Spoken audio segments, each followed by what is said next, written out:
Welcome everyone, this is मन्नत official YouTube channel. बच्चों, final result आपका अनाउंस हो चुका है। आप एमसीआरई की वेबसाइट पे भी जाके चेक कर सकते हो और हमारे टेलीग्राम चैनल पर। तो ये जो रिजल्ट अनाउंस हुआ है, कंफ्यूजन नहीं होना चाहिए, ये एमसीआरई 4 का रिजल्ट अनाउंस नहीं हुआ है। ये फाइनल रिजल्ट अनाउंस हुआ है जो आपका एमसीआरई 4 से पहले वाला एडवर्टाइजमेंट था, एमसीआरई 2025, जिसका पेपर 25, 26 और 27 अगस्त को आपका हुआ था। उसका ये फाइनल रिजल्ट है। कुछ दिन पहले आपने देखा होगा, रिजल्ट आया था स्किल टेस्ट का, उसके बाद आपसे चॉइस अलोकेशन मांगा था। चॉइस अलोकेशन के बाद ये रिजल्ट आया है। हालांकि रिजल्ट में प्रोविजनल लिखा है, तो प्रोविजनल को हमने फाइनल रिजल्ट बोला है, उसकी क्या वजह है, छोटी सी वीडियो क्लियर कर देते हैं और फर्दर आपको आगे क्या करना है उसके लिए आपको बता देते हैं। तो देखो बच्चों, ये आपका फाइनल रिजल्ट है या प्रोविजनल रिजल्ट। तो पहली बात, तो जो रिजल्ट अनाउंस हुए हैं वो ग्रुप 2, 3 और 37, 40 के जो है अनाउंस हुए हैं आपके रिजल्ट।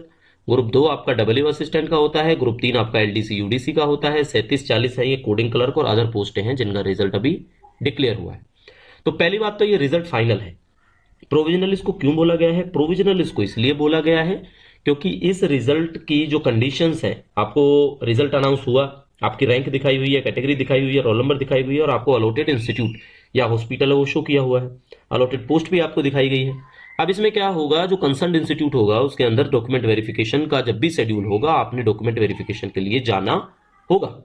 और डॉक्यूमेंट वेरिफिकेशन के शेड्यूल के मुताबिक अगर कुछ ऐसा होता है कि आपके डॉक्यूमेंट्स में कोई इश्यू मिलता है, आपकी कैटेगरी में कोई इश्यू मिलता है, आपके किसी डॉक्यूमेंट में कोई ऐसी डिस्क्रिपेंसी पाई जाती है, तो आपको, भले ही आपका फाइनल सिलेक्शन हुआ है, आपको कैंडिडेचर कैंसिल करके साइड में कर दिया जाएगा।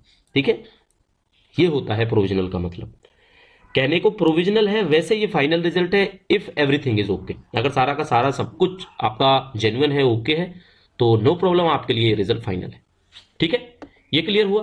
दूसरा ये है, इसके अंदर आपको इसका एनालिसिस बता देते हैं। टोटल आपको पता है 17 पोस्टें रह गई थी, क्योंकि पोस्टें तो आपकी काफी ज्यादा थी, जिसमें से आपने देखा है कि करीब करीब इससे ही ज्यादा पोस्टें विड्रॉ हुई थी।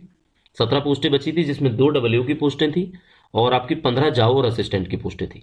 तो एमसीआरई 4 के मुताबिक देखा जाएगा तो एमसीआरई 2025 के अंदर बहुत कम वैकेंसीज रह गई थी बच्चों के लिए, और एग्जाम से एक दिन पहले विड्रॉ हुई थी काफी वैकेंसी। ठीक है, ओबीसी के 3 बच्चे सिलेक्ट हुए हैं, जनरल के 9 बच्चे सिलेक्ट हुए हैं, ईडब्ल्यूएस के 3, एससी एसटी से एक एक बच्चा सिलेक्ट हुआ है।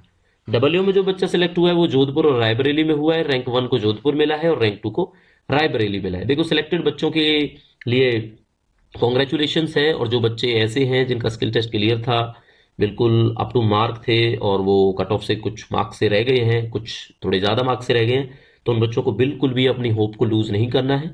ठीक है, उम्मीद बना के रखोगे तभी सिलेक्शन के चांसेस आपके रहेंगे, बिकॉज पॉजिटिवनेस आपके खुद के अंदर से पहले आएगी, तब आपको पॉजिटिवनेस मिलेगी। ठीक है, तो बिल्कुल भी बॉदर नहीं करना है इस चीज को, अपनी प्रिपरेशन को आगे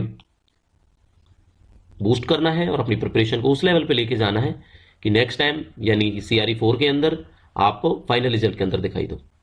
ठीक है बच्चों, बाकी रिजल्ट के अंदर क्या है आप देख पाओगे, कोई खास ऐसी इंफॉर्मेशन नहीं है। डॉक्यूमेंट वेरिफिकेशन के शेड्यूल का वेट करना है कंसर्न इंस्टीट्यूट का। मान के चलो आपको मिला है एम्स जोधपुर, तो आपने एम्स जोधपुर की साइट को देखते रहना है। जब भी वो शेड्यूल अनाउंस करते हैं डॉक्यूमेंट वेरिफिकेशन का, आपको डॉक्यूमेंट वेरिफिकेशन में जाना है। उसके बाद आपको फाइनल अपॉइंटमेंट लेटर मिल जाएगा और आपने ज्वाइन कर लेना है।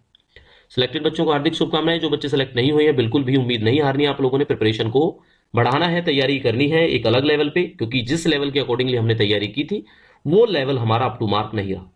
ठीक है, कुछ बच्चों के सवाल रहते हैं कि एमसीआरई का जो पेपर है उसके कंडक्ट कराने के तरीके से, उनके मेथड से वो खुश नहीं है, उनको लगता है कि कुछ ना कुछ गड़बड़ होती है, कुछ ऐसा होता है।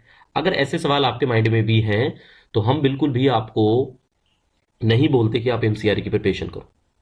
सीसीएस रूल्स वाला जो सेक्शन है वो ऐसा सेक्शन है कि जिसके अंदर अगर आपने प्रिपरेशन करनी स्टार्ट कर दी तो आप मान के चलना वैकेंसी बहुत कम होती है।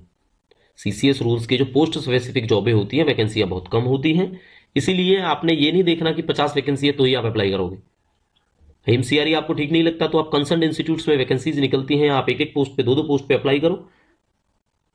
ठीक है, 6 मंथ मैक्सिमम टाइम लगता है सीसीएस रूल्स में आपको दक्ष होने में। आप रैंक 1 पे आ सकते हो, रैंक 2 पे आ सकते हो, कोई बड़ी बात नहीं होती है। तो पोस्ट स्पेसिफिक में एमसीआरई में क्या है, 80% तक सिलेबस है आपका पोस्ट स्पेसिफिक होता है, इसलिए चांसेस ज्यादा होते हैं आपके।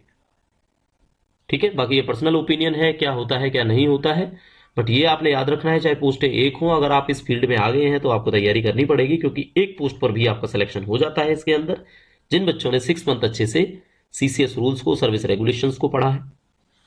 ठीक है, चल बाकी नेक्स्ट क्या रहेगा आपको बता देते हैं। इसके अंदर नेक्स्ट क्या रहेगा, नेक्स्ट वही रहेगा जो आपको पता है, डॉक्यूमेंट वेरिफिकेशन होगा। और डॉक्यूमेंट वेरिफिकेशन का शेड्यूल कौन देगा, जिस इंस्टीट्यूट के अंदर आप सेलेक्ट हुए हो। तो आपने करना क्या है, सिलेक्टेड इंस्टीट्यूट की वेबसाइट को रेगुलरली देखना है अपना, और साथ के साथ अपनी जो रजिस्टर्ड ईमेल आईडी है एम्स के साथ में, उसको विजिट करते रहना है, उसके स्पैम फोल्डर को भी चेक करते रहना है, वहां पे भी आपको इंटीमेशन मिल जाएगी कंसर्न इंस्टीट्यूट के द्वारा।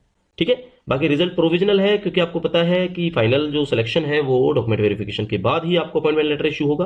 तो जितने बच्चे ओबीसी, डब्ल्यूएस, एससी, एसटी या फिजिकली डिसेबल्ड कैटेगरी से हैं, वो अपने सर्टिफिकेट्स पे खासकर ध्यान दें कि वो अप टू डेट हों, जैसा मांगा गया था एडवर्टाइजमेंट के अंदर।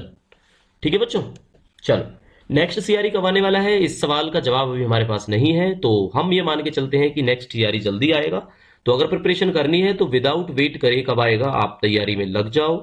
और जिन बच्चों ने एनआईटी जालंधर का पेपर देना है, एनआईटी नेटर चंडीगढ़ का पेपर देना है, वो लोग प्रिपरेशन में लगे हुए हैं, तो उनकी ये प्रिपरेशन नेक्स्ट सीआरई में जरूर काम आएगी।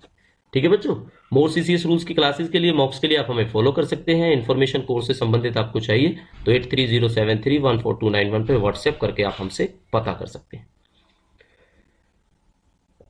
तो ये था बच्चों कंप्लीट आपका रिजल्ट का डिस्कशन, पोस्ट कोड 2, 3, 37 और 40। 3 वाले बच्चों में क्या है, सेम रहेगा क्राइटेरिया जैसा हमने आपको बताया।